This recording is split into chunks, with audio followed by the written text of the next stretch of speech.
Okay, let's unpack this.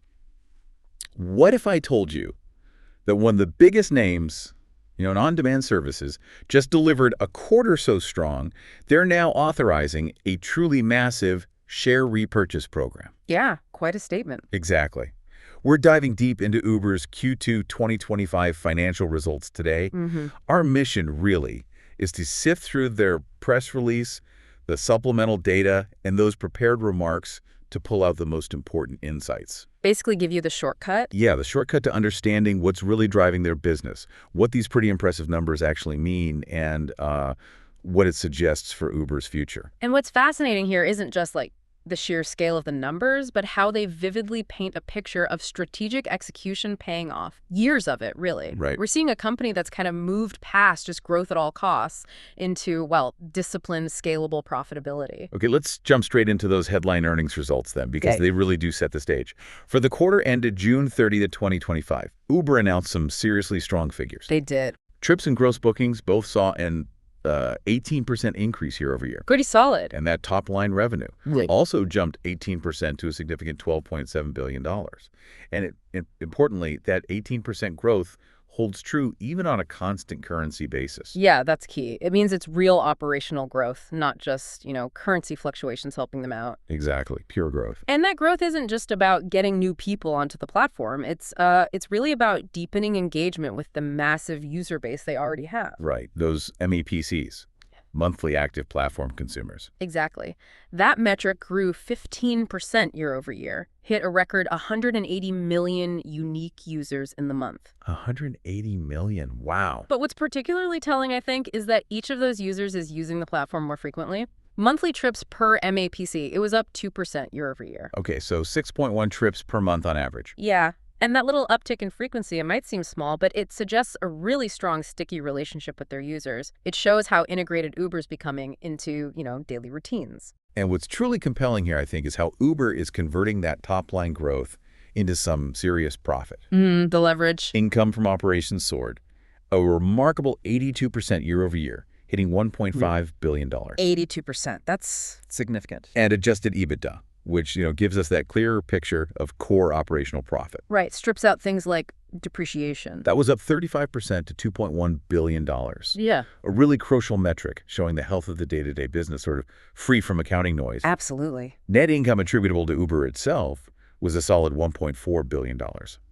And on the cash flow front, operating cash flow reached $2.6 billion. That's free cash flow. $2.5 billion for the quarter. And get this, their trailing 12-month free cash flow just hit a new all-time high, $8.5 billion. $8.5 billion. That really begs the question, though. How exactly did they achieve such significant profit leverage? It's a powerful sign, really, of a disciplined approach to cost management combined with that increasing scale. Letting them turn growing revenue into real cash. Exactly. As the CEO, Dara Khosrowshahi, put it, our platform strategy is working. He pointed to record audience, frequency, and profitability across both mobility and delivery. And he also looked forward, didn't he? Yeah, he highlighted that they're still only beginning to unlock the platform's full potential, and he mentioned having 20 autonomous partners around the world now, points to future growth areas. And the CFO, Prashanth Mahendra-Rajah, really hammered home their confidence, right? He did. He said, today's announcement of a new $20 billion share repurchase authorization underscores our confidence, following, another strong quarter, top and bottom line. A new $20 billion authorization, that's huge, brings the total to about $23 billion available if you include what was left from before. Yeah. And for you as a listener trying to understand corporate finance, a share repurchase authorization like this, it's a strong signal from management. What does it signal exactly? Well, it generally means the company believes its stock is undervalued and that buying back its own shares is a really good use of capital. Better than investing elsewhere, perhaps. Potentially, yeah. Or alongside other investments. By reducing the number of outstanding shares, it can boost earnings per share for the remaining shareholders. But more than that, it signals management's deep belief in the company's future profitability and strong cash generation. So it's not just a financial trick. No, not at all. It's really a declaration of confidence in sustained, durable, profitable growth. It kind of suggests they've moved beyond just proving the business model works to actively returning significant value to shareholders. Okay, so with these impressive headline numbers setting the scene, what does this actually mean for the different parts of Uber's business? Let's maybe peel back the layers a bit. Look at mobility, delivery, and freight individually. Sounds good. Each segment tells a slightly different story within that bigger picture. Let's start with mobility. Still the foundation, right? The ride-hailing business. Absolutely. And still growing strong. Gross bookings for mobility were $23.8 billion. That's up 16% year over year. Or 18% constant currency. Right. Revenue was $7.3 billion, up 19%. And crucially, Adjusted EBITDA for mobility hit $1.9 billion, a substantial 22% increase there. So even the core business is accelerating profitability. Exactly.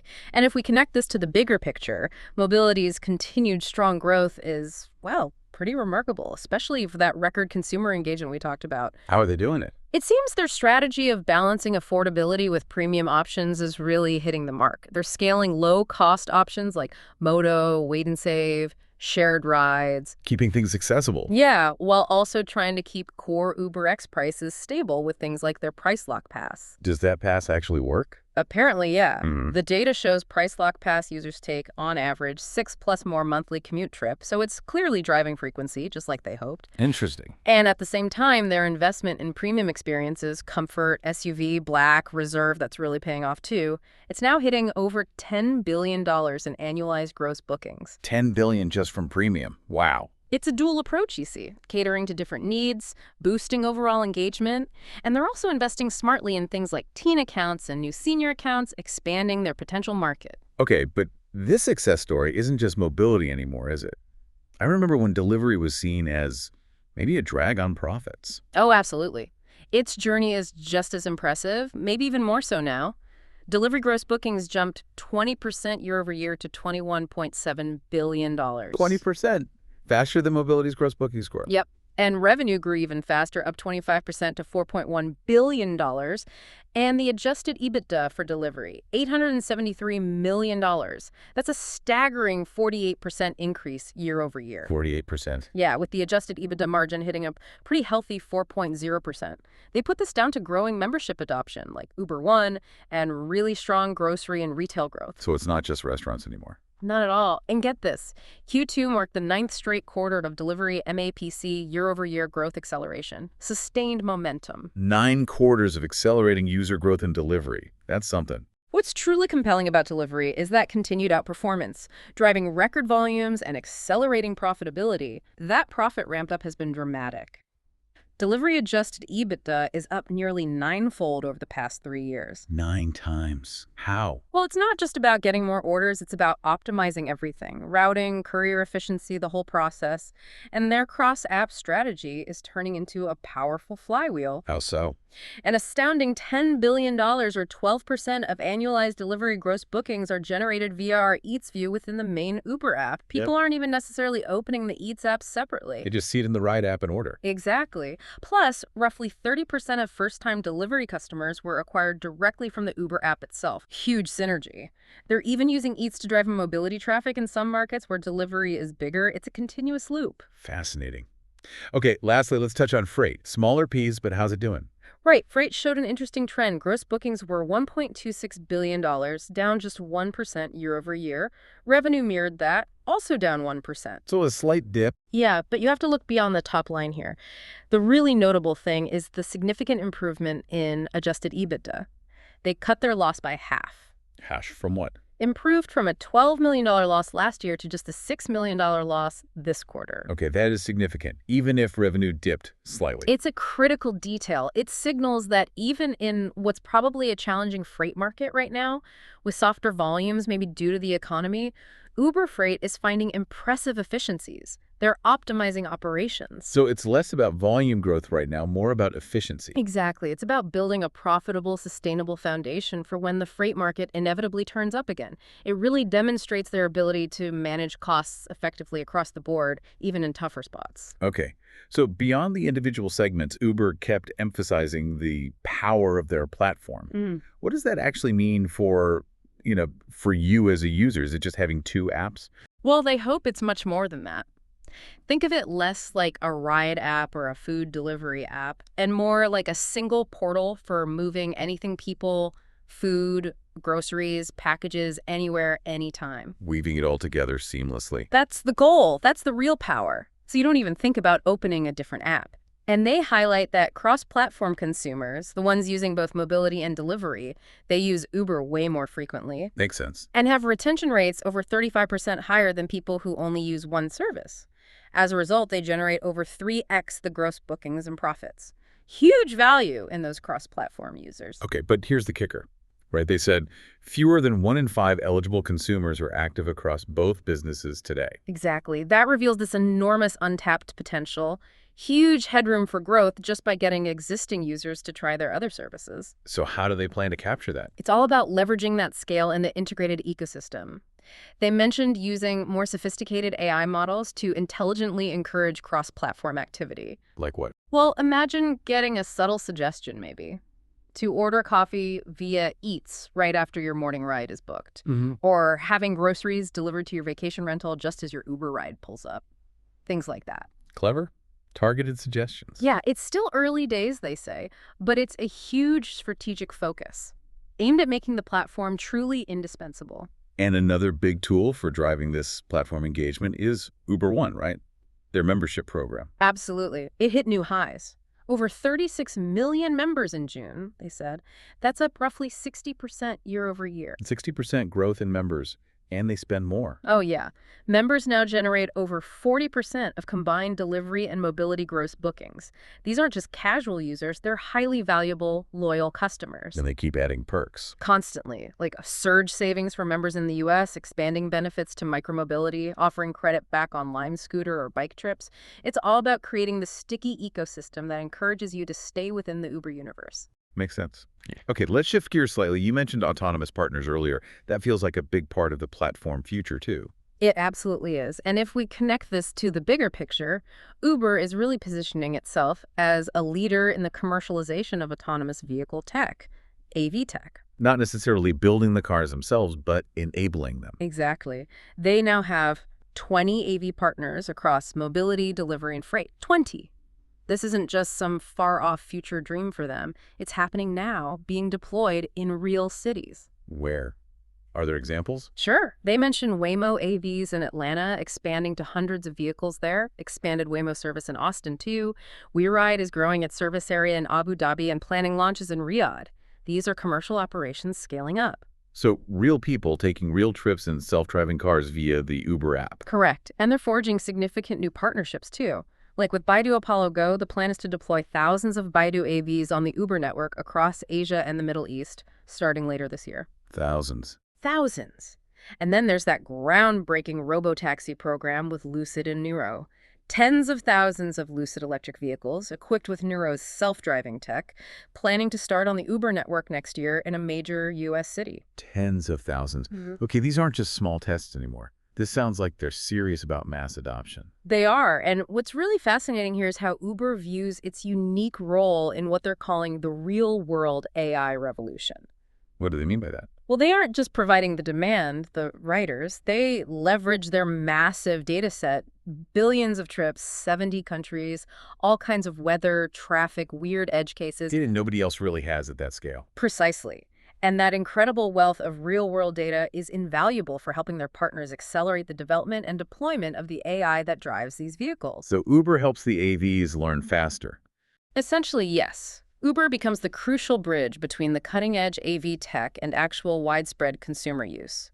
They're the intelligent network that helps these self-driving systems learn and scale much faster than they could on their own. It's applied AI at scale, happening right now, redefining logistics. Okay, so looking forward then, what does Uber actually anticipate for the next quarter? Yeah. Q3 2025. Did they give guidance? They did. They're projecting gross bookings between $48.25 billion and $49.75 billion. Which represents? Impressive growth. 17% to 21% year over year on a constant currency basis. Even if you exclude the contribution from that recent Trendyol Go acquisition in Turkey, growth would still be strong at 16% to 20%. And profitability. Adjusted EBITDA. They expect that to be between $2.19 billion and $2.29 billion. That represents robust 30% to 36% year-over-year growth. So not just sustained growth, but actually accelerated profit growth is what they're guiding for. That's the outlook, yeah. It signals real confidence. And linking back to that confidence, what about their overall financial health, like cash reserves? Very strong. If we connect this to the bigger picture, their capital allocation priorities seem crystal clear. They're reinvesting in growth, doing selective acquisitions like Trendyol Go to expand the platform. Maintaining liquidity. Right. They had $7.4 billion in unrestricted cash, cash equivalents, and short-term investments at the end of the quarter. Plus, their equity stakes in other companies were valued at $8.7 billion. So plenty of cushion. Ample liquidity. And, crucially, returning that excess cash to shareholders, underlined by that huge new $20 billion share buyback authorization we discussed, it really emphasizes their confidence in sustained profitable growth. And it's not just about the numbers this quarter, right? It's the underlying strength. Exactly. That trailing 12-month free cash flow hitting $8.5 billion is impressive on its own, but the conversion rate, 114% from Adjusted EBITDA, that demonstrates really significant earnings power. 114% conversion. How does that work? More cash than profit. It essentially means for every dollar of adjusted operational profit they generated over the last year, they actually turned more than $1 into real free cash flow. It points to very efficient operations, good working capital management, things like that. It's a sign of incredibly strong financial health. Got it. And they're using some cash strategically, too. Yeah, they mentioned they successfully monetized about $1.2 billion from some of those equity stakes in Q2, partly to help seed those AV commercialization efforts we talked about, smart capital deployment. Okay, so wrapping this up, what does this all mean for you, the listener, maybe trying to make sense of today's complex business world? Well, Uber's Q2 results, they really paint a clear picture, don't they? Yeah. A company executing a pretty sophisticated, multi-pronged growth strategy. definitely. Driven by strength in the core mobility and delivery businesses, but also this ambitious expansion of the overall platform, integrating new services, new technologies. Yeah, we've seen strong financials across the board, smart, targeted investments in that integrated platform idea, and a clear, pragmatic vision for how they plan to keep growing their audience, deepen engagement, and ultimately drive profit across everything they do. They seem to be on a powerful track. Clearly on a ride to sustained profitability and maybe beyond. Which raises, I think, an important question for you to consider as we finish up. As Uber continues to integrate all these diverse services, rides, delivery, freight, maybe even autonomous vehicles becoming mainstream, how might this really impact our daily lives in the coming years? Mhm. Will their platform power truly unlock new possibilities we haven't even thought of yet? Fundamentally transforming not just how we move, but how we interact with all kinds of on-demand services. Or will this deep integration maybe lead to new challenges or dependencies in a world increasingly reliant on these big digital ecosystems? Something to think about. Definitely something I'm all over. That's our deep dive into Uber's Q2 2025 earnings. Until next time, keep learning, keep exploring, and keep asking those interesting questions.